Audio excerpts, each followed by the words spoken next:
In a previous video, The Freedom Tower and the Octagonal Stargate, I traced the trail of the esoteric use of the octagon, starting at the Great Pyramid and moving all the way up into its present use by the materialist faction of the Illuminati in the design of the Freedom Tower to be completed on the suspected date of the immanentization of the eschaton, 2012.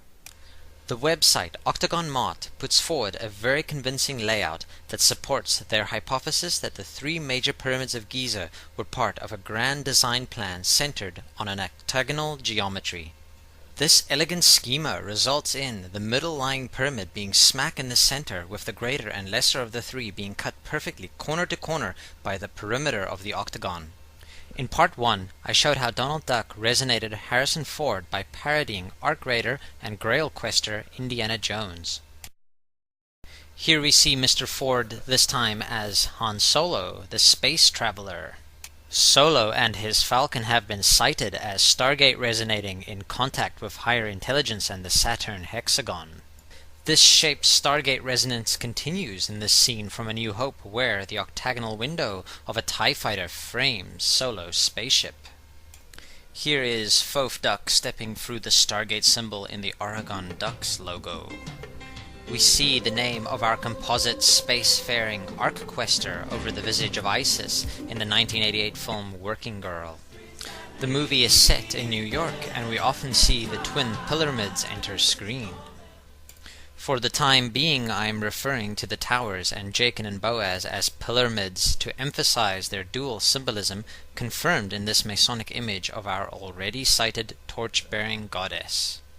This is the lobby of the Salomon Building, or World Trade Center 7 in Working Girl, and we see our cuboid finder and Stargate jumper enter the fated tower.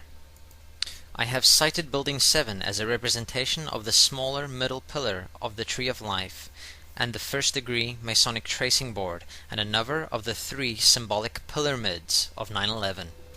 Inside an office of our middle pyramid, another revealing scene from Working Girl. My underwear doesn't make me Madonna. Putting aside the Madonna reference for the time being, I would like to bring to our attention Joan Cusack's octagonal earrings. Here's our middle pyramid entering cuboid questing, Stargate jumping, omni-adventurer running from a sphere intercut with another from Disney's 2005 Chicken Little. A few more relevant shapes are seen here in the form of the octagon and hexagon polyhedrons. It was shaped like that! It looks like a stop sign? Yes! In this movie, Chicken Little repeatedly causes upset by proclaiming suspicious stellar phenomena after finding alien spaceship cloaking plates fallen from the sky. Although referring to these polyhedrons as stop sign shaped, they are indeed hexagons, not octagons. The hexagon made a dramatic entrance into human consciousness earlier this year with the discovery of a giant rotating stable polygon on the northern pole of Saturn. My video about the shape posited it as a symbol of contact with higher intelligence and featured a hexagon discovered imposed on Saturn through a Buckminster Fuller geodesic dome in the film Silent Running. This heavily Noah's Ark resonant narrative sees the main character, Freeman Lowell, saving the last vestiges of Earth's natural wonders with the help of his robots, Huey, Dewey, and Louie. You will answer to the name of Dewey. The octagon-hexagon confusion is repeated in this 1980s cartoon She-Ra, this time fascinatingly connected to bees, seeing as the massive bee disappearance is another recent development and again highlights the hexagon. The extraterrestrial sweet bee emits a net composed of alternating 8-sided and 6-sided polyhedrons to ensnare the bad guys. Sweet Bee's hive spaceship, complete with hexagonal honeycombs, is shown fleeing their sun, soon to go nova, and her planet is revealed to be of Saturnian variety. The concepts of alien intelligences, Saturn, and hexagons here involving bees are again synchronistically connected. An early 1980s Uncle Scrooge comic has Donald Fof Duck and his family, including the original Huey, Dewey, and Louie, being given a cuboid object by an alleged ET that leads them to discovering a Saturnian planet. This syncs up swimmingly with the Noah's cuboid King's Chamber representing Ark idea from Part 1 and adds interstellar intrigue to the shape. The DC Universe's King of Atlantis, Aquaman, battles aliens from Saturn in this 1960s cartoon. A weird spaceship resembling the planet Saturn.